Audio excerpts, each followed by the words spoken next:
I thought the worst day of my life was when the doctors told us our daughter Sophia had autism and would need lifelong support and specialized care.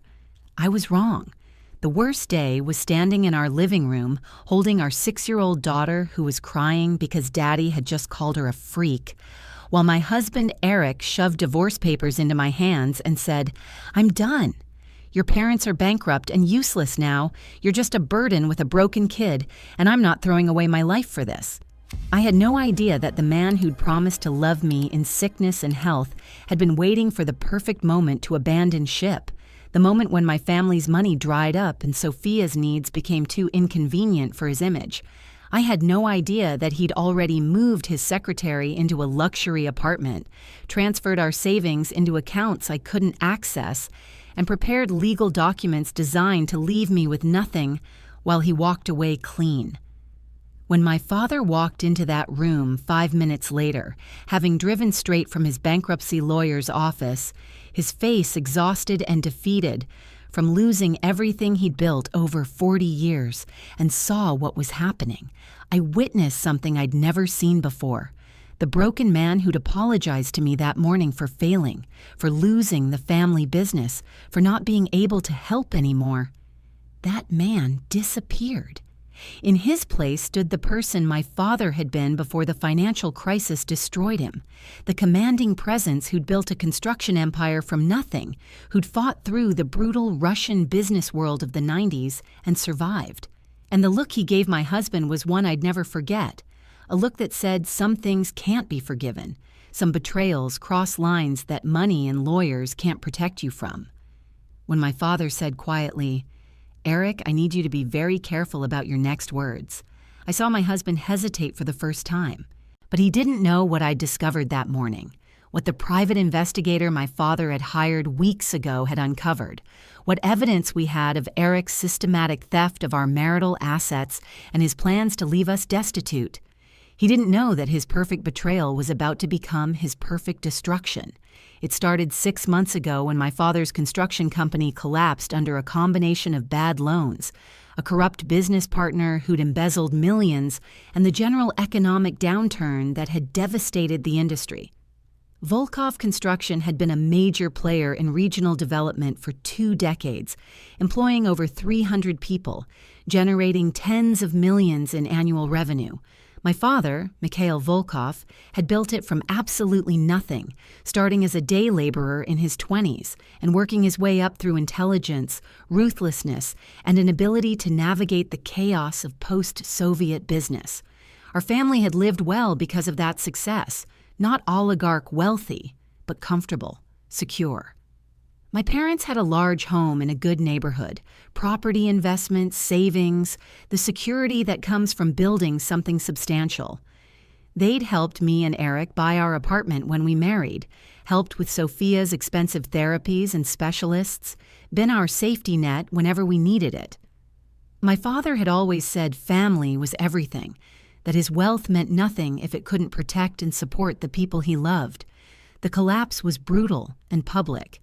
The embezzling partner, a man named Sergei Petrov, who my father had trusted like a brother, had been systematically stealing from the company for years, creating fake subcontractors and inflating costs, funneling millions into offshore accounts. By the time my father discovered it, the damage was catastrophic. The company was drowning in debt it couldn't pay. Contracts were being canceled. Suppliers were demanding payment immediately. Employees were panicking. My father tried desperately to save it, selling off assets, negotiating with creditors, working 18-hour days trying to plug holes in a sinking ship. But it was too late. The bankruptcy filing came in March, just after Sophia's 6th birthday. Everything my parents owned was seized to pay creditors. The house, the cars, the investments, the savings accounts. The business was liquidated, 300 people lost their jobs, and my father lost everything he'd spent his life building. The shame of it destroyed him in ways the financial loss couldn't. He aged 10 years in a month, stopped sleeping, stopped eating properly, moved with my mother into a small rental apartment that was all they could afford on their remaining pension. I'd tried to support them emotionally while dealing with my own fears about what this meant for us. Sophia's therapies were expensive. Occupational therapy, speech therapy, behavioral intervention, special education services. Most of it wasn't covered by insurance, and we'd been relying on my parents' help to afford the best care. Now that help was gone, just as Sophia was making real progress, just as we'd found interventions that actually worked for her. The thought of having to cut back on her care, of watching her regress because we couldn't afford what she needed, was devastating. I talked to Eric about it, about maybe both of us taking on extra work, about cutting our own expenses to prioritize Sophia's needs. His response had been cold and non-committal. "We'll figure something out," he'd said, not looking up from his phone. "But Katya, we can't bankrupt ourselves for endless therapies that might not even work. At some point, you have to accept Sophia's limitations and adjust expectations." The words had stung, the casual dismissal of our daughter's potential, but I'd told myself he was stressed about money, worried about the future, not really meaning it the way it sounded. But Eric's behavior had been changing for months before the bankruptcy, in ways I'd been too overwhelmed with Sophia's care to fully notice. He'd started working late constantly, saying he had important projects and couldn't leave early. He'd started going on more business trips, weekends away that he claimed were necessary for client meetings. He'd become distant with Sophia, barely interacting with her, showing visible irritation when she had meltdowns or needed extra help with basic tasks. When I'd ask him to spend more time with her, to be more patient, he'd snap that he was working to support us and couldn't be expected to also be a full-time therapist. The worst was how he'd started talking about Sophia to others when he thought I couldn't hear. I'd overheard him on the phone once telling a friend, "Yeah, she's autistic. It's been hard. Honestly, sometimes I wonder what life would have been like if she'd been normal." The word normal had cut through me like a blade. Our daughter wasn't abnormal. She was different. She had challenges, but she was brilliant and loving and perfect in her own way. Hearing her father talk about her like she was a disappointment, a burden, something to regret, it had planted a seed of doubt about my marriage that had been growing silently ever since. After my parents' bankruptcy, Eric's attitude shifted from distant to openly hostile. He'd complain about having to support my useless parents who'd thrown away millions through stupidity.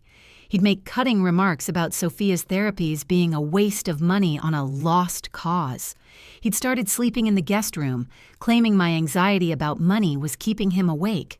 When my mother came to visit and help with Sophia, Eric was barely civil, making her feel unwelcome in our home.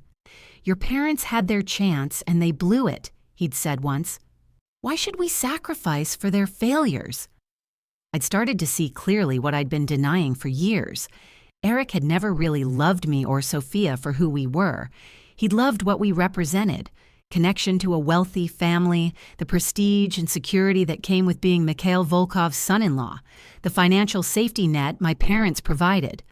Now that the money was gone and Sophia's needs were becoming more expensive and more visible, we were liabilities instead of assets, and Eric was preparing to cut his losses. The proof came 3 weeks ago when I'd received a strange call from a woman named Marina Sokolova, who identified herself as the wife of one of Eric's colleagues. "I don't know if you know this," she'd said carefully, "but I thought you should. My husband mentioned that Eric has been seeing someone from his office. Her name is Alina. She's his secretary. They've been together for at least 6 months, maybe longer. I'm sorry to be the one to tell you, but if it were my husband, I'd want to know." I'd felt numb rather than shocked, like she was confirming something I'd already known on some level, but hadn't wanted to face. That evening, after Sophia was asleep, I'd gone through Eric's phone while he was in the shower. I'd found hundreds of messages to Alina, love notes, plans to meet, explicit photos, discussions about their future together. And I'd found something worse. Messages about me and Sophia. The kid's getting worse. More therapies, more specialists, more money down the drain. I can't do this anymore. And Alina's response: "Once you're free, we can start fresh. No baggage, no problems, just us." I'd also found communications with a lawyer discussing divorce strategy, how to protect assets, how to minimize child support obligations, how to argue that Sophia's care costs were excessive and unnecessary. Eric had been planning this for months, methodically preparing to abandon us in the most financially advantageous way possible. The final message I'd found was from just 2 days ago. Papers are ready. Going to serve her this week. Once her useless parents are fully bankrupt, she'll have no resources to fight back. Clean break. Minimal obligations. I'd confronted him the next morning, and he hadn't even denied it. "Yes, I'm leaving," he'd said coldly. "I've been unhappy for years. Sophia's autism has destroyed our life. Your parents' bankruptcy proves they're incompetent, and I'm not going to spend the rest of my life being dragged down by all of you. I deserve better." I'd asked about Alina, and he'd shrugged. "She understands me. She doesn't come with all this drama and obligation. We're planning a future together." I'd said, "What about Sophia? She's your daughter." And Eric had said the words I'd never forgive. "She's a freak, Katya. She'll never be normal, and I'm not spending my life and money on something that's never going to get better." But I hadn't told him what I knew, what my father had discovered. Because 3 weeks earlier, when my father had first sensed something was wrong with Eric's behavior, he'd hired a private investigator despite having almost no money. "Something's not right," he'd told me. "I can feel it. Let me check." The investigator had found the affair quickly, but she'd also found something much more significant: systematic financial fraud. Eric had been transferring money from our joint accounts into personal accounts in his name only. He'd taken out loans against our apartment without my knowledge, using forged documents with my signature. He'd been selling off the bonds and investments we'd accumulated, pocketing the money. Over the past year, he'd stolen nearly 4 million rubles from what should have been our shared marital assets. The investigator had documented everything, obtained bank records, found the forged signatures, traced the money. My father had taken this evidence to a lawyer friend who'd confirmed it was textbook financial fraud and grounds not just for divorce, but for criminal charges. "We wait," my father had said. "We let him think he's getting away with it. Then we destroy him." That's where things stood on the day everything exploded. It was a Tuesday evening in late April.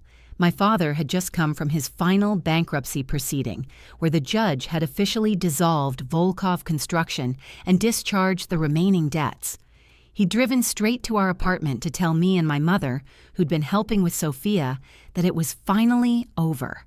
He looked exhausted, defeated, years older than his 62 years, his shoulders slumped with the weight of failure. He'd walked in to find Eric shoving divorce papers into my hands, while Sophia cried on the floor, having just heard her father call her a freak.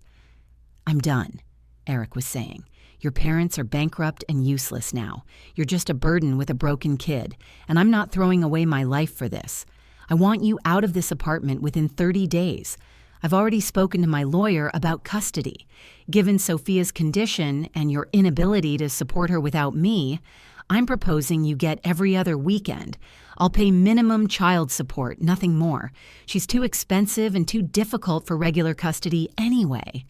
I'd been standing there holding Sophia, who was sobbing and rocking, overstimulated and traumatized by her father's cruelty. And I'd felt everything crashing down. No money, no support, possibly losing my daughter, watching Eric walk away from everything with no consequences. And then my father had walked in. He'd stopped in the doorway, taken in the scene. His granddaughter crying, his daughter holding divorce papers. This man he'd helped and supported for 7 years, treating his family like garbage. And something changed in his face, in his posture. The defeated, broken man disappeared. In his place was Mikhail Volkov, the man who'd survived the brutal 90s, who'd built an empire from nothing, who'd always protected his family no matter what. "Eric," my father said quietly, "I need you to be very careful about your next words." Eric had turned, surprised by the interruption. "Mikhail, I was just explaining to Katya that this isn't working anymore. I'm sure you understand. You're a businessman. Sometimes you have to cut your losses." My father had walked further into the room, his movements deliberate. Cut your losses. Interesting phrase. Is that what my granddaughter is to you? A loss to be cut? Eric had shrugged, emboldened by what he thought was my father's powerlessness. Your granddaughter is severely autistic. She requires constant care that's bankrupting us. I've done my part for 6 years, but I'm not sacrificing my entire life for a child who will never be independent, never be normal. And frankly, Mikhail, with all due respect, your family can't afford to help anymore. So I'm moving on. Katya can have Sophia. She's welcome to her. I'll pay what the court requires, nothing more. You'll pay what the court requires, my father repeated slowly. Eric, do you know what I did for 40 years before I became a businessman? Eric looked confused. What? My father said. I solved problems, very difficult problems in very difficult times, using whatever tools were necessary. And do you know what I learned? That bullies always underestimate people they've beaten down. They think defeat is permanent. They forget that the most dangerous person in the room is the one with nothing left to lose. Eric laughed nervously. Is that a threat? Mikhail, you're bankrupt. You have nothing. You can't... My father cut him off. Can't what? Can't hurt you? You're right. I can't hurt you physically, though I'd like to. But Eric, I can destroy you legally, completely, irrevocably. He pulled an envelope from his jacket pocket. You see, I may be bankrupt, but I'm not stupid. When I sensed you were planning something, I hired someone to investigate, and what we found was fascinating. He handed the envelope to Eric, who opened it with shaking hands. Inside were copies of bank statements, loan documents, transfer records, all the evidence of Eric's theft. 4 million rubles, my father said conversationally. That's what you've stolen from my daughter over the past year, transferred from joint accounts, hidden in accounts in your name only, loans taken against the apartment with forged signatures, investments sold without her knowledge or consent, 4 million rubles that legally belong to both of you, stolen systematically while you plan to abandon your family. Eric's face had gone white. I didn't, my father continued, his voice still quiet but hard as steel. Yes, you did. And we have documentation of all of it. Bank records, witness statements, analysis from forensic accountants, expert testimony about the forged signatures. It's all there, Eric. Ironclad evidence of financial fraud and theft. What do you want? Eric whispered. My father smiled coldly. What I want is irrelevant. What's going to happen is this. You're going to sign a divorce agreement that my lawyer prepared. Katya gets full custody of Sophia. You pay actual child support appropriate to Sophia's needs and your income, which we've calculated at about 60,000 rubles per month. You return the 4 million you stole immediately. The apartment stays in Katya's name. You get nothing from this marriage except the clothes on your back and the knowledge that you escaped prison. And if I refuse? Eric asked. My father's smile disappeared. Then we file criminal charges for financial fraud, forgery, and theft. The evidence is overwhelming. You'll be convicted, you'll go to prison for 5 to 7 years, and you'll lose everything anyway. Plus, you'll have a criminal record that will destroy your career permanently. So really, Eric, you don't have a choice. You can accept these terms and walk away with your freedom and your job. Or you can fight and lose absolutely everything. The room was silent except for Sophia's quieter crying as she calmed down in my arms. Eric looked at me, at my father, at my mother standing in the doorway with her phone out recording everything. He looked at the envelope in his hands, at the evidence of his own crimes. And I watched him realize he'd been outmaneuvered by the man he'd thought was defeated, by the family he'd thought was too broken to fight back. I need to speak to my lawyer, Eric said weakly. My father nodded. Of course, you have 48 hours. After that, we file charges and you take your chances with the criminal justice system. Your choice. Eric had grabbed his coat and left without another word, without looking at Sophia or me. just fled from the apartment he'd thought would be his after he'd disposed of us. He signed the divorce agreement 2 days later, after his lawyer explained that the evidence was devastating and that fighting would cost him everything. He returned 3,800,000 rubles, not quite the full amount, but close enough after his lawyer negotiated. The apartment was transferred entirely into my name. Full custody of Sophia to me, with Eric getting supervised visitation every other Sunday, which he attended exactly twice before disappearing from Sophia's life entirely. Child support of 60,000 rubles monthly, guaranteed and enforceable, significantly more than the minimum he'd planned to pay. The divorce was finalized within 3 months. I never saw Eric again after he signed the papers. I heard through mutual acquaintances that his affair with Alina had collapsed.